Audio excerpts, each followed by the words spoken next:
ഞങ്ങൾ CPIയും CPMും തമ്മിലുള്ള ആശയവിനിമയത്തിൻ്റെ ഒരു ഘട്ടം ഇപ്പം കഴിഞ്ഞു. അടുത്ത ഘട്ടം ഇനിയും ഉണ്ടാകും. സീറ്റ് CPIക്ക് തന്നെ കിട്ടുമോ? CPIക്ക് കിട്ടിയേ തീരൂ. വിട്ടുവെച്ചില്ലല്ലോ. ചില കാര്യങ്ങൾ വിട്ടുവെച്ച് പറ്റില്ല. ഇതിനെപ്പറ്റി ഞാൻ പറഞ്ഞല്ലോ, ആശയവിനിമയത്തിൻ്റെ ഒരു ഘട്ടം കഴിഞ്ഞു. ഈ ഘട്ടം ഇനിയും ഉണ്ടാകും. അടുത്ത ഘട്ടം ഉണ്ടാകും. തീരുമാനം അപ്പോൾ ഉണ്ടാകും.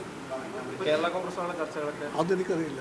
CPIക്ക് അവകാശപ്പെട്ട ഈ സീറ്റിൽ ഒരു വിട്ടുവീഴ്ചയും കമ്മ്യൂണിസ്റ്റ് പാർട്ടിക്ക് ചിന്തിക്കാൻ പോലും പറ്റില്ല. ഞാനിതാണ് പറയാൻ ആഗ്രഹിച്ച കാര്യം, അത് പറഞ്ഞു. അല്ല, ഇതേ നമുക്ക് 2 സീറ്റിലാണ് ജയിക്കാൻ കഴിയും. ഒരെണ്ണം CPM എടുക്കും, ഒരെണ്ണത്തിന് വേണ്ടി 4 പാർട്ടികളുണ്ട്. അതിൽ ഇത്ര ഏത് വിഷയങ്ങളും ഉയർന്നു വന്നാൽ അതെങ്ങനെ ചർച്ച ചെയ്യണം, എങ്ങനെ പരിഹരിക്കണം, അതേപ്പറ്റിയൊക്കെ ചിന്തിക്കാൻ കെൽപ്പുള്ള മുന്നണിയാണ് LDF. അതിൽ ഓരോ പാർട്ടിക്കും ആ രാഷ്ട്രീയ പക്വതയുണ്ട്, രാഷ്ട്രീയ വ്യക്തതയുണ്ട്. അതുകൊണ്ട് ഈ വിഷയങ്ങളെല്ലാം LDF ആയിട്ട് ചർച്ച ചെയ്യും, LDF ആയിട്ട് പരിഹരിക്കും. അതായത് ഇനി ഒരാഴ്ച പോലും ഇല്ല.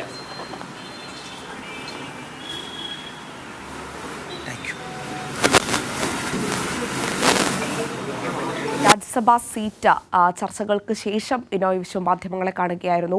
1ാം ഘട്ട ചർച്ചയാണ് പൂർത്തീകരിച്ചതെന്നും ഇനിയും ചർച്ചകൾ ഇതുമായി ബന്ധപ്പെട്ട് ഉണ്ടാകും എന്നുമാണ് അദ്ദേഹം പറഞ്ഞു വയ്ക്കുന്നത്. എന്തായാലും 3 സീറ്റുകളാണ് രാജ്യസഭയിലേക്ക് ഇപ്പോൾ നിലവിൽ ഒഴിയുന്നത്. ഇത് 2 സീറ്റ് CPIഎമ്മിനും 1 സീറ്റ് CPIക്കും എന്ന ധാരണയിലാണ് മുന്നോട്ട് പോകുന്നത്. ഇതിൽ CPIയുടെ സീറ്റുമായി ബന്ധപ്പെട്ട ചർച്ചകളെല്ലാം തന്നെ പുരോഗമിച്ചുകൊണ്ടിരിക്കുകയാണ്.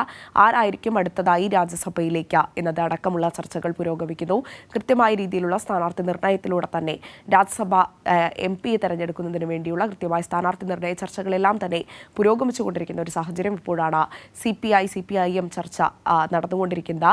ഏതായാലും ബിനോയ് വിശ്വം മാധ്യമങ്ങളെ കണ്ട് വ്യക്തമാക്കിയത് ആദ്യഘട്ട ചർച്ചയാണ് നടന്നത്. ഇനിയും ചർച്ചകൾ ഉണ്ടാകും എന്ന് തന്നെയാണ് അദ്ദേഹം പറഞ്ഞു വയ്ക്കുന്നത്.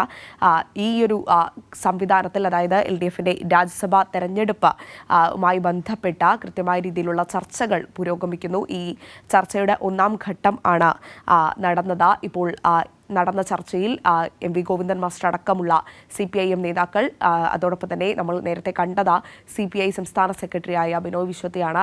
അദ്ദേഹവും അതോടൊപ്പം തന്നെ മുഖ്യമന്ത്രി പിണറായി വിജയൻ അടക്കം ഈ ഒരു ചർച്ചയിൽ ഉണ്ടായിരുന്നു എന്നാണ് മനസ്സിലാക്കുന്നത്.